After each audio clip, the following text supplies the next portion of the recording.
Welcome to the first episode of Pop It. It's basically the show where I just judge my guests' pop culture knowledge. It's as easy as that. So we have 5 topics. Each guest gets 30 seconds to give their opinion, what they think, what they don't think, whatever they want to say, and I'll award points based on if I agree or if what they say is good. Easy as that. This week, first episode, we have my dear sister filling in last minute. I appreciate it, Anneliese Hribar. We have the beautiful, the talented Blaze Pratt. And we have the alternative, probably not the most pop culture chick in the room, but fantastic Karen Adams. So let's just get right into it. We're going to first talk about Lana Del Rey, wore slash mask shenanigans at her poetry reading. It was all the rage on Twitter. No one could believe it. Blaze, your 30 seconds. What do you think? Well, if you take a glimpse at the picture, you can clearly see that is an unproductive face covering. It's holier than Jesus himself. There's nothing protecting her from anybody and nothing protecting anybody from her. I hope her poetry slammed because that COVID germs coming from her will slam even harder. And that's my 30 seconds. Wow, I don't have 3 seconds left. My God, Blaze killing it. Moving on over to Anneliese. Thoughts on the Lana Del Rey mask? Now, I love Lana, but I do feel like celebrities are held to a different level. So when they do something that, they can get away with it in a way. And I don't think, that should have been allowed. I don't know who let her walk out with that. I just think she should be setting an example for her fans. And wear the mask. Mask up. Got to do it. Everyone's got to. Take notes.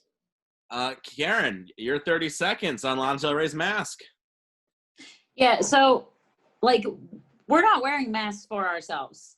You're wearing masks for other people. So if you make the choice to wear a mask that literally has holes in it, you're not protecting anyone. And least of all, yourself. Even if she was the only person she was worried about, the best way to protect yourself is to wear a mask. There were literal holes in it. Don't even bother wearing a mask if you're going to have one with holes in it. Just cough on me, why don't you? I gotta give you an extra point for that.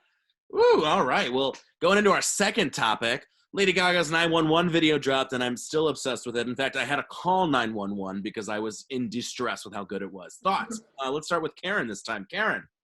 All right, so I was reading an article about this music video because I did have to look it up because we're talking about it. And it is about her journey with mental health, and that calling 911 is about the pills that she's taking are about her antipsychotic drugs. And I just think that she probably experienced some of the stuff in that video by not taking some of her antipsychotic drugs. And I think that she creates amazing things with kind of what could be seen as something that could be destructive, needing to deal with mental health and time. Beautiful though. Moving on, Blaze this time. Blaze, 911, what you think? I watched it for the first time today, heard it for the first time today. I'm not a huge Lady Gaga fan.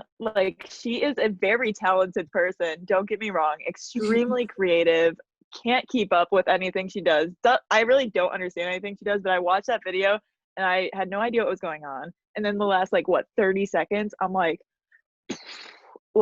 this lady is so incredibly talented, and I don't know how things come out of her brain, but costumes, hair and makeup, and then her acting at the end when she's getting reassessed, whatever it's called. I was yeah, just keep on popping up. Time. Anneliese, your thoughts on 911? Well, it does link back to her own personal experiences, and especially she's stressing the relationship with your mind and your body and how they need to connect.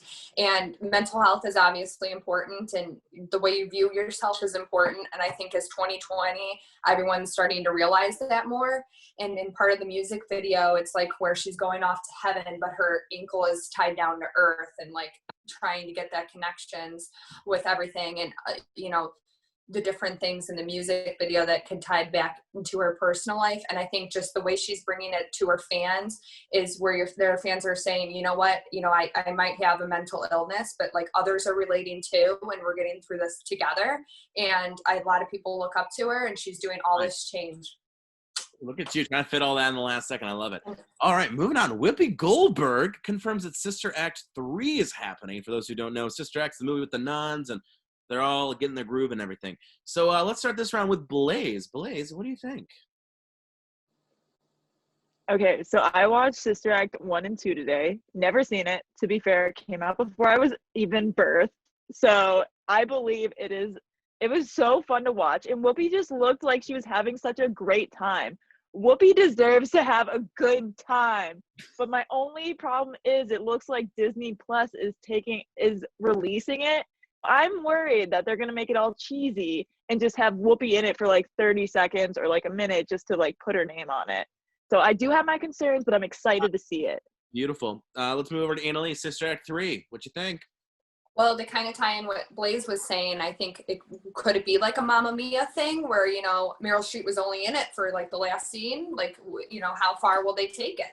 You know, so I do think with remakes, and especially since it's been a while, like, how are we tying it in, being that it's came out, you know, however long ago, and how they can make a present version of it, or are they gonna lapse it back to being continued since the last one, or how the age gap is gonna go, and how they're gonna platform it for today's viewers to go out and Time.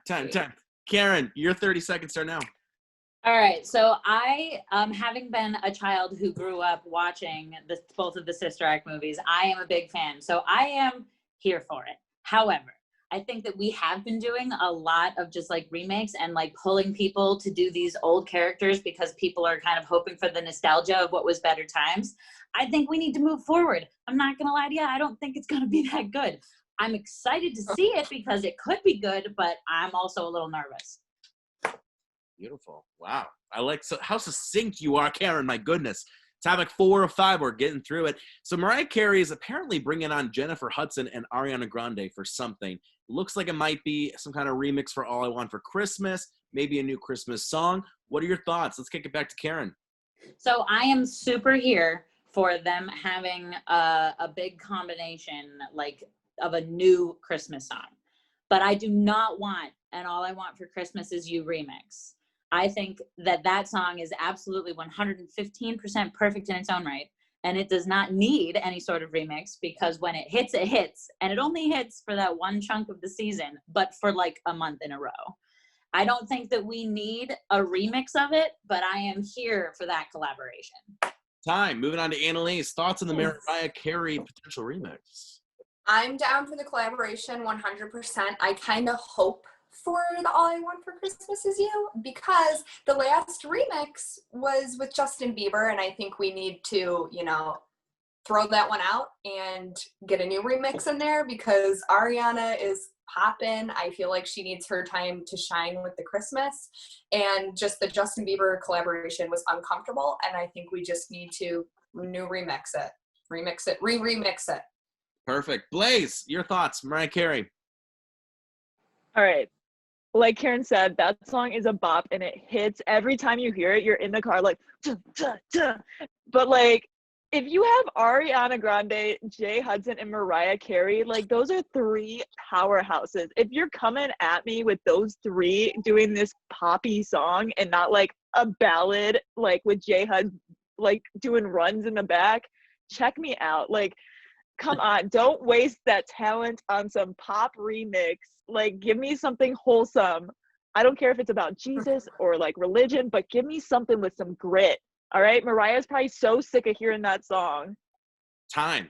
I will agree with you there. I feel like that song's like I want something new or juicy, but hey, anything better than that Justin Bieber remix, absolutely. And our last topic today, Regal Theaters closing indefinitely. They said, girl, we're out of here. We don't know when we're going to return. What does this mean? What do you think? Are you worried? Are you like, whatever? Are you like, theaters are like 2008? This time we'll kick it back to Blaze.